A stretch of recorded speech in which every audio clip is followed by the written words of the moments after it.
Welcome back to my real estate podcast with David Libertor. Today, we're diving into something really specific that I think a lot of people are curious about, buying a home on Siesta Key.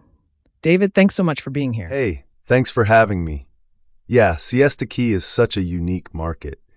It's one of those places where people either dream about living there or they're already there and trying to figure out what comes next with their property.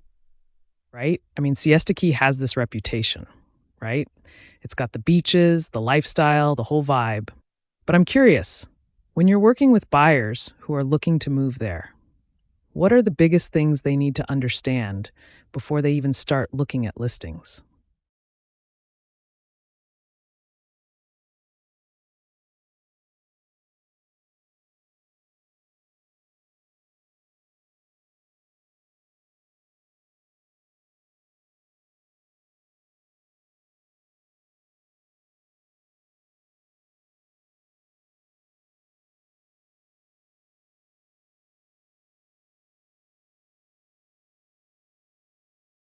Oh, wow.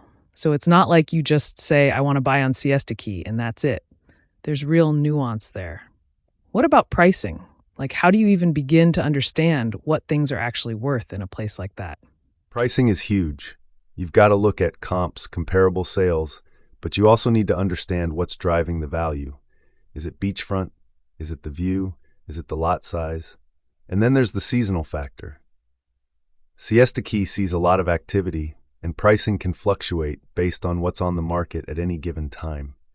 You really need to dig into the data and understand the trends over time, not just what's happening today. That's smart. And I imagine if you're looking at waterfront properties, which seems like a big draw to Siesta Key, there's probably some extra stuff you need to check out, right? Absolutely. Waterfront due diligence is critical.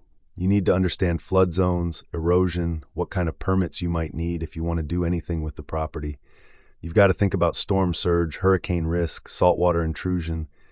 And then there's the infrastructure, seawalls, docks, all that stuff. It can be expensive to maintain or repair. A lot of people fall in love with the waterfront view and don't think about these practical things until it's too late. No kidding. So you really have to do your homework before you put in an offer. Speaking of which, when someone's ready to actually make a move on a property in Siesta Key, what does a smart offer look like? A smart offer is one where you've done all your research first. You know the market, you know the comps, you understand what the property is actually worth. Then you come in with a realistic number backed by data. You also want to think about contingencies, inspection, appraisal, financing. In a place like Siesta Key, you might also want to be thoughtful about timing. Sometimes being patient pays off. And you always want to work with someone who knows this specific market inside and out. I love that. So it's really about being informed, not just emotional about the location. Because yeah, Siesta Key is beautiful, but you can't let that be the only thing driving your decision, right? Exactly. The emotional part is real. I get it. But the best buyers are the ones who fall in love with the place and do the work to make sure it's actually a smart investment. Those two things aren't mutually exclusive. That's really good advice. David, this has been super helpful.